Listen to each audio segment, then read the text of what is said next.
इंदौर की सड़कों पर सोमवार शाम कहर टूटा। एक बेकाबू ट्रक करीब 1 किलोमीटर तक मौत बनकर दौड़ा, जो कि मौके पर ही मौत का कारण बन गया। 2 लोगों की, दर्जनों लोग घायल और पूरा शहर सदमे में। इंदौर की सड़कों पर हुआ इस साल का सबसे बड़ा हादसा। सुबकती सांसें, बिखरा खून और एक पुजारी की टूटी चप्पल सबूत थी उस मौत की जो रोकी जा सकती थी। हादसा सिर्फ सड़क पर नहीं हुआ, सिस्टम की आत्मा कुचली गई। उस ट्रक के पहियों के नीचे, जहां नो एंट्री जोन में वो ट्रक घुसा। अब सवाल यह है, इजाजत किसने दी, रास्ता किसने खोला और आंखें किसने मूंदी?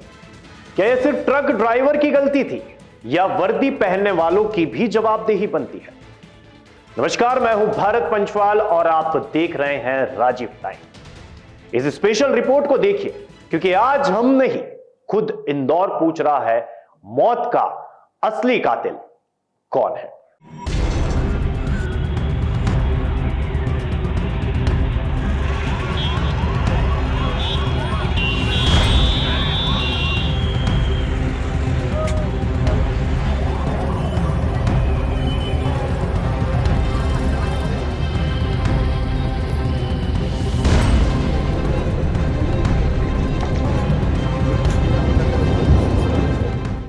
इंदौर के एयरपोर्ट रोड सोमवार शाम करीब 5 बजे ट्रक नंबर MP09ZP 4069 बेकाबू होकर एक के बाद एक गाड़ियों को कुचलता चला गया।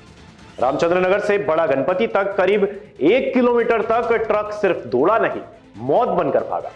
प्रत्यक्षदर्शी बताते हैं, ट्रक ने 15 लोगों को चपेट में लिया, बाइक सवारों को रौंदा, एक बाइक ट्रक में फंस गई और खिसकती रही। आग लगी, धमाका हुआ और 2 लोग हमेशा के लिए खामोश हो गए। जिस सड़क पर यह हादसा हुआ, वहां दोनों तरफ ट्रैफिक पुलिस चालान काट रही थी। हेलमेट नहीं पहना तो 500 रुपए, गाड़ी की लाइट नहीं जली तो 1000। लेकिन जब एक ट्रक पूरी रफ्तार से बाइक सवारों को कुचल रहा था, उस वक्त सुरक्षा कहां थी? क्या पुलिस सिर्फ चालान काटने के लिए है? क्या जान बचाना उनकी ड्यूटी नहीं? मध्य प्रदेश के सीएम डॉक्टर मोहन यादव ने अस्पताल जाने का आदेश दिया। कलेक्टर शिवम वर्मा अस्पताल भी पहुंचे। एक बच्ची को देखकर वे भावुक तक हुए, लेकिन क्या इंसाफ सिर्फ आंसुओं से मिलेगा? कैबिनेट मंत्री कैलाश विजयवर्गीय ने कभी कहा था, इंदौर के लिए किसी से भी लड़ भिड़ जाऊंगा। अब भिड़ना चाहिए था जब चुप्पी ओढ़ ली गई। हादसा तो फिर मैं बैठक में से ही सीधा अनुमति लेकर रवाना हुआ। अभी सीधा यहीं आया हूँ और इसलिए अभी मैं सिर्फ यहाँ पर 2 पेशेंट हैं, उनसे मिला हूँ। और जो मुझे पता लगा कि 2 कैजुअल्टी हुई है और बाकी सब घायल है, 10-11 लोग। उनको सबको देखूंगा और उसके बाद हमने ये कह दिया यहाँ पर कि इनके इलाज की व्यवस्था सब हम लोग करेंगे। आप इनका इलाज दी बेस्ट करिए। तो वैसे इलाज अच्छा हो रहा है, डॉक्टर से भी हमारी बात हुई है। अब बाकी जगह भी हम जा रहे हैं। तो मंत्री जी, सवाल ये है, कितने अफसर सस्पेंड किया आपने? कितनों को नोटिस दी? कौन जिम्मेदार है इस खून के लिए? ये पहली मौत नहीं थी। 6 दिन पहले इसी इंदौर में नो एंट्री जोन में ट्रक घुसा था, एक पुजारी को कुचल दिया और वही सवाल उस दिन भी उठे थे, लेकिन ना एक भी अफसर पर कार्रवाई हुई, ना कोई रिपोर्ट। आज फिर वही गलती और 2 लाशें और ना जाने कितने लोग।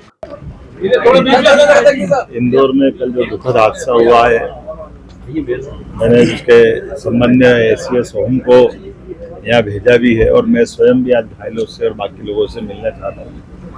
मैं एक तरह से इस दुखद हादसे के कारण से मन में भी बहुत पीड़ा भी है और मन में इस कष्ट को पीड़ा उन सबके लिए भी है जिनके साथ ये घटना घटी है। मैं बाबा महाकाल से, जो इस घटना में काल कवलित हुए, बाबा महाकाल से कामना करता हूँ उनको अपने चरणों में स्थान दे। लेकिन हम कोशिश करेंगे कि इसमें जो भी दोषी हो उसको हम कार्रवाई भी करने जा रहे हैं और मैं स्वयं घायलों से मिलकर के उनके बेहतर से बेहतर इलाज कराएंगे। इंदौर मध्य प्रदेश का सबसे हाई प्रोफाइल शहर, 18 IPS अफसर, लाखों के चालान, हजारों कैमरे, लेकिन एक ट्रक सारी व्यवस्था को कुचलता हुआ चला गया। जब इतना बड़ा सिस्टम है तो फिर सड़कों पर खून क्यों बह रहा है? क्या अब जान की कीमत सिर्फ एक ट्वीट, एक अस्पताल विजिट और एक प्रेस नोट से पूरी हो जाएगी?